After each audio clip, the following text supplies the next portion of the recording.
Thank you for joining Conversation Starters, brought to you by The Video Guy. I'm Todd Broughton, and today I'm interviewing Todd McKinley. He's running for the House 1st Congressional seat in Tennessee. I'd like for Todd to be welcome today and tell you a little bit about himself. Hey, thank you, Todd, for having me. First off, I was born and raised in Kingsport, Tennessee on January 15th, 1978. Originally, I was raised in the Lynn Garden community for probably maybe about a year of my life, roughly. Then we moved to the Bloomingdale community, which is where I lived basically the majority of my time growing up. Attended Kingsley Elementary School, Ketchum Middle School, and Sullivan North High School, graduating in 1996. While I was in high school, I went talked to the Army recruiters, and in April of that year, 96, went to MEPS, Military Enlistment Processing Center, which is when I joined the Army in what is called the Delayed Entry Program, or DEP. The following October of 96 is whenever I shipped off to go to basic training at Fort Jackson, South Carolina. Went on to serve 20 years and 29 days in the Army. Served in Iraq and Afghanistan. I served 6.5 years at the White House. I have a bachelor's degree in Homeland Security, a master's degree in Global Leadership from Duquesne University, certificate from Cornell in Executive Leadership, and a certificate from Harvard in Leaders of Learning, excuse me. So that's a little bit about myself there, just to get us started. Thank you, Todd. We appreciate it. I understand that you're running for the congressional seat because of your passion for the community and the area you live in. Absolutely. I know that locally, a lot of folks have been let down. Recently there's been some tax increases, and the local mayor made the statement that the Sullivan County mayor that the vote was cast against the will of the constituents, and he wanted to thank the county commissioners that voted for the funding of certain issues. How do you feel about funding in the federal government right now and how that's going? Well, if you look at the funding, if you will, or look at our national debt, it's $20 trillion. And that, to me, that's a national security crisis in the making. And we're all but broke, or we're all but bankrupt in name only, if you will. We've all but said we're bankrupt. The fact that we can continue to print money is our only saving grace. And you think about this, you or I or anybody else out there, we can't print our own money. And so whenever we run out of money, we're done for. We have to file for bankruptcy. And we can't just go to the bank and say, hey, give me a little bit more, give me a little bit more. They're going to cut you off at some point. The American credit card, if you will, has continued to be extended by other countries such as China and other nations like that. And I think that that's going to be called in at some point. Except for the fact that China needs that money to continue to flow their way. If they didn't need that, I think they would call in the chips, if you will. And it's a dangerous situation we're playing with. I have to agree with you, and that brings us to why you're running for the seat you're running for. Locally, right. Our county is supposedly controlled by conservative Republicans as well as the House, but locally our government keeps growing as well as the United States government. Right.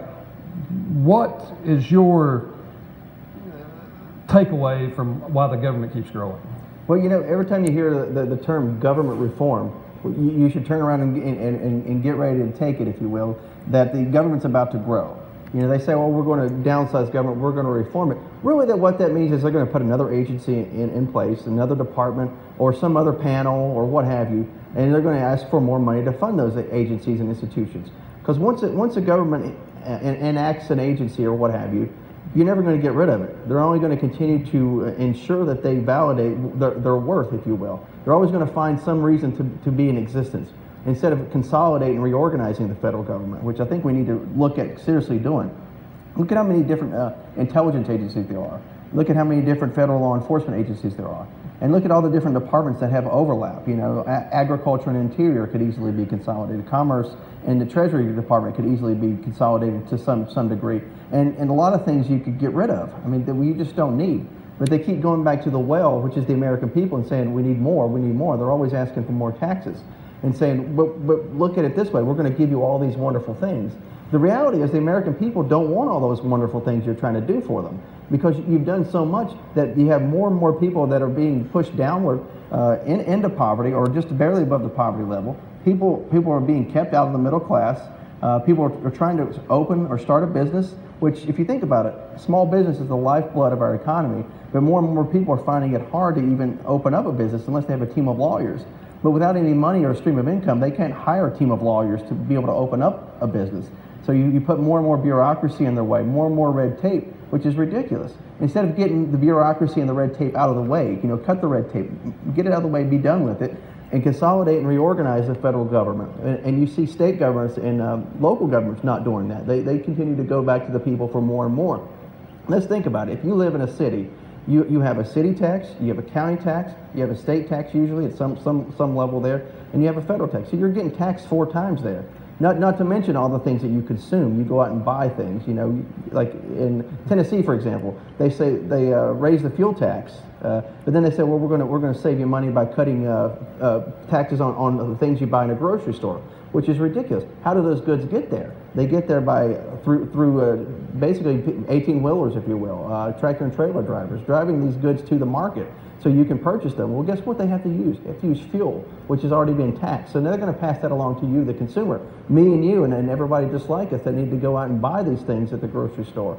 And so they try to pretend that they're doing us a service, but the reality is they've just done us a disservice by double taxing us. What they do, they say, well, we're going to save you 3 cents over here, but they're going to actually raise you 3, 4, 5 cents over here. But hey, look at what we did over here for you. And they're telling you not to look over here at this hand. So that's a major problem, I think. Well, I agree. Along those same lines, what could you bring to the table for the 1st congressional district that we currently don't have? Well, I can tell you, I'm not going to go to Washington, D.C. to ingratiate myself with leadership. I'm not going to go vote the way the speaker wants me to vote or the leadership wants me to vote. I'm going to vote the way my constituents want me to vote. And that's what we've had for far too long. We have people that will go up to Washington and they want to ingratiate themselves with the people that are in the status quo, people that are on the inside. And I think that's a travesty, because what you do, you sell your constituents down the river. They say vote no on X, Y, Z. You end up and go vote yes on X, you vote yes on Y. Maybe you vote no on Z. And they said, no, vote no on X, Y, and Z. But you say, well, I voted no that one time that you wanted me to vote no. No, you vote the way your constituents want you to vote. Now being a leader in the military or in life in general, you have to sometimes make decisions that are maybe run contrary to whatever the popular opinion is within your organization or within the people you're leading. And what I mean by that, sometimes you have to go to them and try to sell them something and say, hey, this is the decision I'm going to make. Here's why I'm going to make this decision. They may not like it. And at the end of the day, if you give them all the facts, usually they'll say, hey, you're right. Let me get on board with that. You make perfect sense. But whenever it comes to voting in Washington, D.C., it's a little bit different situation. You bring the facts to your constituents and you say, hey, here's all the facts that I know. This is what I've been able to glean from this piece of legislation or what have you. Here's some supporting evidence based on historical documentation. And you bring that to the people. And at the end of the day, if you've not changed their minds and they've not gotten on board with it, you go back and say, well, this is how I would want to vote based on historical documentation, based on the facts that I know them. However, my constituents say no or yes, so therefore I'm going to vote the way they want me to vote. And that's what I would bring to the table. Instead of having an 89% rating from the American Conservative Union, I would go. I look for conservatives to have a high 90 some odd rating from the American Conservative Union, and so that's what I would strive for. Maybe I won't get 100, but 98, 99%, or if you will, or 99% rating from the American Conservative Union is something I would strive for, which I think is very much in line with the constituents of the 1st Congressional District. Okay. Along the local and national levels, the big news this past weekend was the national anthem and the NFL protest. Right. What's your viewpoint on that? Well, I served 20 years and 29 days. I always throw in the extra 29 days in there, in the United States Army. Outside of the fact that it's regulation for us to stand up and salute, to me, it's about being a patriot, about being patriotic. Whenever you hear the national anthem or Pledge of Allegiance, if you will, you stand up. And for being a former military member, we render a proper hand salute. If you're not former military or currently in the military, you place your hand over your heart. To me, that's showing respect to the people who have went before us and have died, who gave up their lives, if you will. They gave up life, limb, and eyesight, if you will. People who have lost legs, people that are paralyzed, people that are, permanently disfigured, or people that have traumatic brain injuries or psychological trauma. To me, you're doing them a disservice. You're saying you're not honoring their service. And so you got to look at it in that context. I understand that it's a First Amendment right for these people to protest, and I understand some of the reasons that they're protesting. However, I think we call it the fog of war, if you will. Things get lost in the fog of war.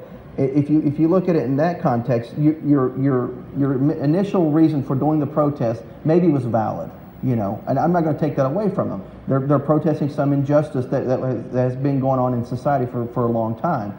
Now, some of those things that aren't quite as prevalent as they used to be, maybe say in the Jim Crow era, but some things maybe rightly so, maybe wrong-headed that they're protesting. But let me put that aside for a second.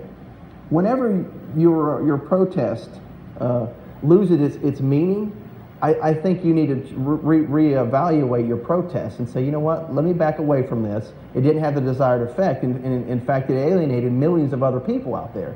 And it also basically did our veterans a disservice to some degree. A lot of them, probably a high 98%, 99% of them probably think that this is not a good thing.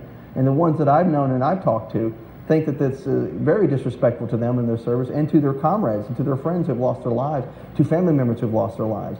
And so I think once your protest loses its meaning or has lost its way, you reevaluate, you step back. And I think for some of the reasons that they are protesting, let me go on a little bit longer if you don't mind. You know, some of the reasons, you know, like say Black Lives Matter, for example. You know, I understand that, you know, for a long time in some situations, African Americans have been disenfranchised and have been put upon, if you will. You know, we've had slavery, we've had Jim Crow. But what's great about America is that we can recognize our faults and we can correct ourselves. We can correct our path and move in a better direction. And I think for a lot of reasons, the left in this country, the Democratic Party, have allowed you know, identity politics to hijack that party. And for far too long, they've been lying to people. They've been telling them things that just aren't true, and basically have pushed people to this direction that anytime a police officer shoots someone, let's say it's a white police officer shooting an African American, well, it must be because of racism. And if you look at everything, you know, look at this person's history, look at their record, look at the facts of the situation. Even if there's video, most oftentimes it'll show that it's a clean shoot. However, the media will not portray it that way. The media will portray that our men and women that wear the uniform, the men and women in blue, if you will, are racist and they're out of control. It's just not true, though. We know better than that. And so I think for far too long, people have been pushed in that direction to believe these things that just aren't true. And it's nothing more than political gain, because Democrats, the left wing in this country, if you will, I won't even say Democrats on the whole, but the left in this country have needed a certain voting bloc. So what they've done is they've created these different pockets in their population, you know, whether it be this minority group, that minority group, you know, LGBT, that community. They try to divide people up in those little pockets, if you will, and say, well, these people over here are the reason why you're having so much trouble in life. You know, the reason for your troubles or your woes are those people over there, whether it's white people, or whether it's the rich people, or it's Republicans, or people on the right, or it's conservatives, or it's Christians, or whatever. And in order to continue to keep that voting bloc in place, because they've run bankrupt of ideas. Speaking of bankruptcy, their ideas are bankrupt. You know, and it's a flawed, destructive, evil ideology that is modern-day liberalism. So that's kind of, in a nutshell, if you will. Those are emotions that come to mind whenever you bring up the NFL. Well, along those same lines, more national news. Okay. What's your thoughts and feelings on the current situation in North Korea? Well, we have a Rocket Man. He's a nutball. I mean, but you have to think about it. You know, that's a society that has had a cult of personality for, you know, I forget how long the Kim family's been in power there, for, you know, probably close to 3/4 of a century or more. You know, I don't have the exact date off the top of my head, whenever his grandfather founded North Korea, if you will. But, you know, it's a cult of personality. People have been so brainwashed in that part of the world, and in other places in the world as well. You know, Iran as an example. But anyway, North Korea, you know, they've violated every sanction that's ever been placed upon them, whether it be from the United States or from the UN, and none of that seems to be working. It's that they continue to get funding somehow. They continue to get, you know, uranium that they can enrich, or they get enriched uranium already from somewhere else. Where, I'm not sure, whether it be China, whether it be Iran, or somewhere. They're getting this from some way, regardless of the UN sanctions. And of course, they're continuing to threaten the United States and our allies. So you think about that. the threat to South Korea, the threat to Japan, the threat to Guam, which is U.S. territory. These people by birth are U.S. citizens. So we should treat them no different than we should treat people from, say, Virginia, which is just down the street from here, or people from North Carolina, which isn't too far away. These are American citizens by birth. So we should not think of them as some far-off country, but these are our fellow countrymen, if you will. Like Puerto Rico is an example. These are Americans by birth. Whenever, the hurricane that went through there recently, we shouldn't think of it, oh, well, it's another country. No, those are Americans. And so those are Americans being threatened, and also people they're threatened to hit the continental United States. That's Washington State, that's Oregon, that's Tennessee, that's Kentucky, that's the entire lower 48, if you will. And so we can't stand idly by and allow that to happen. Now, some people will say, well, Trump's rhetoric is leading to all this. No, this has happened well before Trump ever even thought about being president. This has been coming for many decades. And now Trump's just finally addressing it head on, saying enough of this. We're no longer going to be bullied. And I say it's high time that we no longer be bullied. No more leading from behind, if you will. America's going to be out front. And if we want our country to be the best and the brightest, we need to put ourselves first. And that's what his American First agenda is all about too. But he's not saying that other countries can't put themselves first as well. That's another thing I always want to touch on there. Okay. Sorry about that. I like to go on about a few things. That's fine. What's your feelings on the war on terror right now? War on terror. You know what? Essentially, we've been at this since September 11, 2001. But if you think about it, it's been going on much longer than that. Even before the late 1970s, whenever the Iranian uprising, if you will, whenever they captured our American citizen at our embassy there, and of course they quickly released them whenever President Reagan was inaugurated, if you remember that. But the war on terror has been fought, I think, in a lot of ways, a whack-a-mole situation. We've been a little less proactive. Our idea of proactive is to spy on American citizens. I think that's completely wrong. So you're basically saying that this American's guilty until he proves himself innocent. You're spying on their phone calls, their emails, their web traffic, whatever it is. You're just sitting there collecting all this data, which is completely wrong, I believe. I want to keep our country safe and our fellow Americans safe, but at the same time, we don't need to be spying on them. And so that's one thing that we've gotten wrong. And all the while, all these other things have happened around the country, whether it be a shooting down in Chattanooga, whether it be a terrorist attack in Times Square, where a guy tried to blow up his car there, whether it be the terrorist attacks in Boston, the people say, well, that's homegrown terrorism, that's different. Well, it's not different whenever it's Islamic terrorism. It's no different. And then they'll say, well, what about right-wing terrorism? What about, Christian fundamentalists, this and that? Well, you show me the Christians that are out blowing people up, and then we'll call them out just the same. But the war on terror on the whole, which is against actually radical Islam, I think has been fought in not quite the right ways. And we've been playing, like I said, the whack-a-mole situation. I think we should focus on doing what is called an over-the-horizons presence, where we stationed forces regionally around the globe, and whenever something happens, we can respond to those hot spots around the world, and then we can, at some point, bring in follow-on forces once a declaration of war has been declared, or if Congress gives consent, basically, to send in follow-on forces. Sitting in Afghanistan or other places for going on nearly 20 years now, pushing 20 years, I think we need to change the way we're doing stuff there.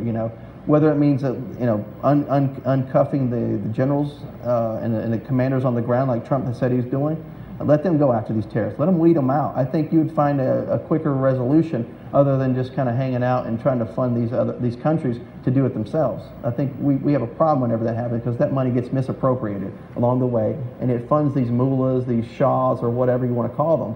It funds them versus going to where it needs to be going to. Well, I know that you've got an event coming up later this evening. Correct. Would you like to tell folks about the event and how to find more information about you, your website, stuff like that? Sure, yeah. My website is www.toddforhouse, that's TODD, the number 4, HOUSC.com. And from there you can link to our Facebook page and the Twitter page, or if you're already up on Twitter, you can follow me at Todd4House. That's TODD, the number 4, HOUSC. And if you follow me and you're a real person, I'll follow you. You get a lot of nutballs out there that try to follow you, and it's like, I'm not going to follow you back, sorry. Well, that's okay. Thought we'd throw that pitch in there right quick. And I guess on a closing note, a lot of folks around here, there's been some momentum growing for a drain the swamp attitude. Folks are fed up with the status quo. in Sullivan County, you have a lot of nepotism. It seems like a lot of folks Absolutely. have the friends and family plan, in office, and they get their friends and family jobs throughout the county. Do you feel like the same thing's happening on the federal level? Yeah, I think in a lot of ways that's happened on the federal level. You think about it, we sent Donald Trump to the White House in 2016 on his Drain the Swamp message. But guess what we did? We sent the same crocodiles and the alligators back to Washington, D.C. And then we say to President Trump, well, why haven't you drained the swamp yet? Well, President Trump can only affect the executive branch. He can't do anything about Congress. That's up to us to go to the voting booth. Since we missed it in 2016, coming in 2018, it's for us to show up in the primary elections, which would be in August 2nd, if you're from Tennessee, to go and vote out the same old people who we've continued to send back, term after term after term. Because it's like this, the definition of insanity is doing the same thing over and over, expecting a different result. If we send the gators and the crocodiles back to the swamp, well, we're never going to get it drained. It's time to get them out of there. Give Donald Trump some people in there that will actually help support his agenda. We talk about repeal and replace, repeal and replace. How many show votes have we seen over the past, several years? I think it's 50 or 60 at a cost of like $80 million or something like that. I forget the exact statistic, but it's a lot of money for show votes. The House of Representatives says, well, we need you to give us the Senate. We give Republicans the Senate. Well, then we say, they say, well, we need to give us the presidency. Well, we give you the presidency. And where are we at? We're approaching one full year after Election Day. This coming November will be a full year after Election Day. And no repeal, no replace, no tax reform, no border wall. We have no budget. They had to do a continuing resolution. So it's business as usual in the House and the Senate. And I say, if we want to drain the swamp, I urge everybody to show up and vote in the primaries. Show up and vote in your local elections. You can't keep sending the same people back to your county commissions and your city boards of mayor and aldermen. I know in Kingsport, which is where I'm from, they voted out the people who voted for any sort of spending increase. But let's look at the county level. In Sullivan County, and I know there's other counties across the entire district that have voted for funding increases and things like that. I think it's incumbent on the people to go and vote people out who voted for their taxes to go up or voted for spending increases, but they're getting nothing in return. These are little pet projects, or these are projects for them to be able to say, hey, we've done something, but you did something that the people didn't want.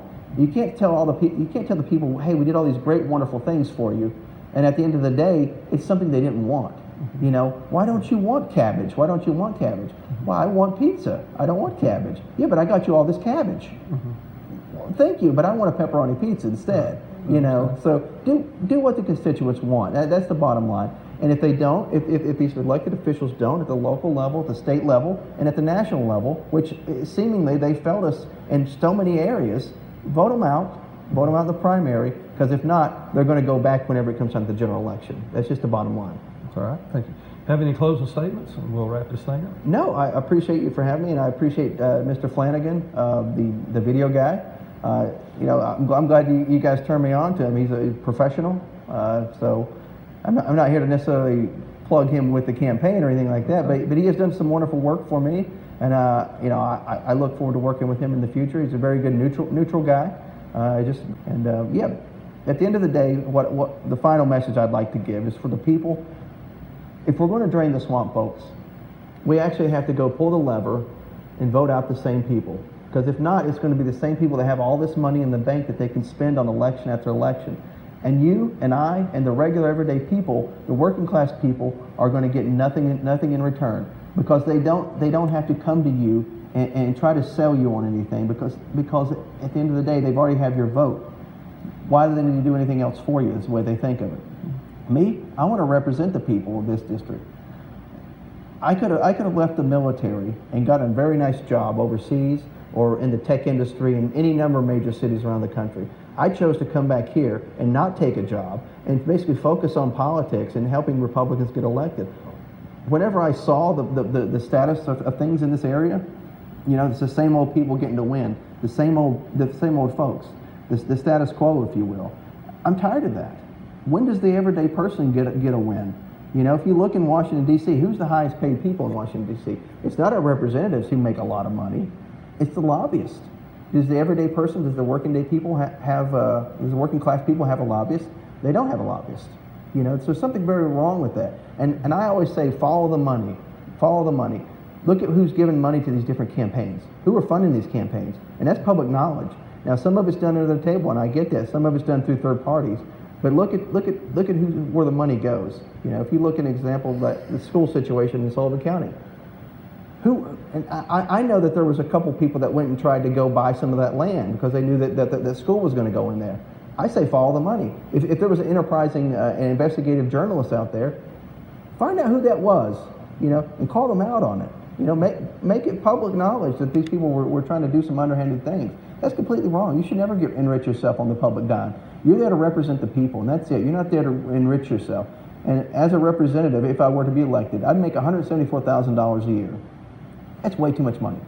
That's ridiculous. When the average amount that somebody makes in this area, in the first district, is about $34,000, that's way too much money. You know, I say $100,000 is way too much money. You know, I think I should be able to go either through the rules process or through legislation and take some of that money and be able to hire more staff in the district.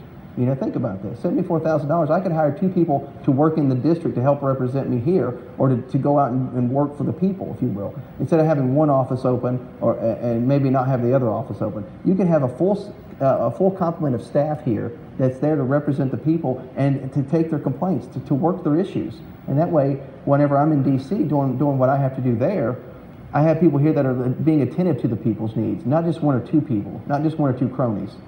So that's another issue. I want to be able to provide a good constituent service.